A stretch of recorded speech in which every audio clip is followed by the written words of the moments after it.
I was wondering what to say in this tribute. Mwansa was the talker, the better orator, and the better speaker. He had a brilliant mind and great critical thinking skills. I'm not going to tell you how much he loved me because I think that was plain for all to see, and I never doubted it. I'm so glad I had many opportunities to tell him I loved him many times before he died. Reading through his letters to me, I found one really long letter before we married that had one paragraph that made an impression on me. And I quote, "There is so much going on, and there is so much to be thankful for. And as of now, talk 32 on the 15th of December 2018, my top three are 1, salvation, 2, life, being alive, and 3, I think number 3, which is you. Even from the start, I cannot wait for future life with you and future glory with Christ." End of quote. We have had our life together, and now he's experiencing that future glory with Christ. His was that I well lived for the very last day. The day he died, or this collapse, he wrote an article first thing in the morning called "Beware of the Second Sin." It is the one that has been included in the funeral bulletin. The wife says he wrote it in 30 minutes. And he posted it on his blog, on Twitter, and on Facebook. He then worked the whole day at the African Christian University. After knocking off, he led a home Bible study, and then after that, led family worship with his wife. As we retired to bed, his journey to heaven began. God called him home. Rest. Young people, that's for you. All we are saying is, please, don't waste your time.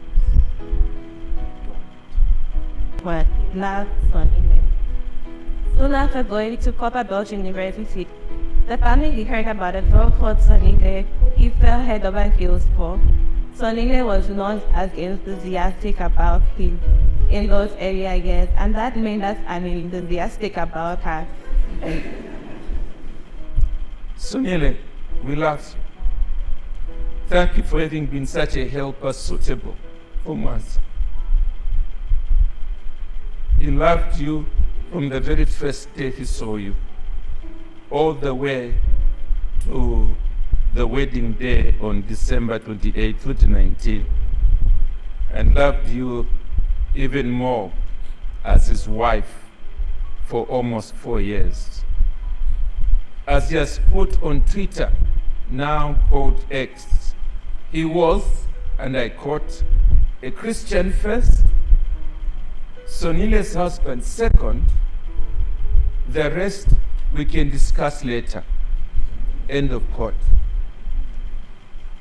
Even we, his parents, came under the rest. We saw it lived out in the few years of your marriage. You were only number 2 to his God, and we want to honor that. Be assured you will remain a member of our family. We may not love you as much as Mwansa did, but we'll try our best. Though it is painful to say goodbye to our beloved brother, we are grateful to God for our 32 years with him, and can confidently say that he lived a very full life for Christ. And we are grateful to know that he is in heaven with the God he loved and faithfully served, and that we will see him again in a little while. To Sonile, thank you for your unconditional love for our brother. Thank you for giving him room and not stifling his energetic and better mind. You are truly a such God help me for him. Thank you for taking care of him when he was not well. And thank you for always being by his side until the very end. We will always be grateful. On behalf of us, work students, and ACU, and those people as mentored, Thank you very much, Mwansa, for all that you have invested in us. By grace, we've had all the virtues that you have labored to cultivate in us. You left us with a big void, hard to feel you give. At our trust is in Jesus Christ, who is our all in all. And for sure, you can't feel this void, you'll feel it. Hoist the flag upon the hill, sound the horns of hope from grief. The earth now shakes in triumph still, while the faithful warrior sleeps. Enlisted in the king's command, with fruitful labors from his hand, over all his hands could reach. A life well lived with love and joy, to build, to keep, to fight, for truth, for beauty, and all good, to give and spread a light. Though we remain, we must go on, to fight and laugh and feast. The king still reigns and we must strive, while the faithful warrior sleeps. We await the day when morning comes, when glory fills the skies, as bliss replaces all our tears, and with the faithful warrior rise. Mwansa radiated joy. His smile and laughter filled everyone around him, bringing a spirit of warmth and belonging and family at ECU. Mwansa embodied the best elements of servant leadership, placing the needs of others above his own. He was a true shepherd at heart, deeply invested in the spiritual well-being and personal growth of the students under his care. His desire to see each student shaped in the likeness of Christ was a driving force in his ministry. The absence of his compassionate leadership leaves a void that will be profoundly felt by us all. But he had this genuine desire to uplift those who were around him. He formed strong bonds with his classmates and became our true friend in every sense. As Pastor Mbewe described at the beginning of the year, he became friend for life. He will be greatly missed by his classmates. His memory will live on in our hearts and minds. His legacy will inspire us to follow his example of faithfulness, diligence, and excellence in Christ. We as a class have purposed that the chair where he sat will remain vacant, to remind us to work hard in our final year in honor of his name. It was amazing how he would open up his home to the ministry to hold senior YP events. His response was always, "It's fine by me if Sonile agrees to have you guys over." Their home was filled with joy, love, and laughter.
Whenever I am afraid, I will trust in you.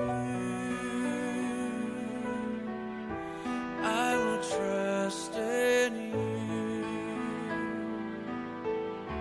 Let the weak say I am strong in the strength of the Lord. You are my hiding place. You always fill my heart with songs of deliverance. Whenever I am afraid, I will trust in you. I will trust in you. Let the weak say I am strong. Mwansa draws me aside and he said, "You know, Grandpa, you know what I really like about your place, your house?" And I said, "Wow, what is it?" He says, "Well, you know, it's like a museum. There is so much to see and so much to learn here." And I say, "You must continue coming." A few years later, Mwansa came home and he said to me, "Grandpa, I've come to say goodbye." And I said, "Well, where are you going?" He says, "Dad has facilitated for me to proceed to Cyprus for further studies." And I said, "I'm interested to know what you're going to study, and that is very, very good development." He said, "Well, I'm going to do architecture." And I said, "Well, that is very good, because now I believe you'll be able to build my house." Mwansa hadn't gotten to do that. He's gone, he hasn't built my house. But you can see, if you've been listening in church, Mwansa has been building a bigger house.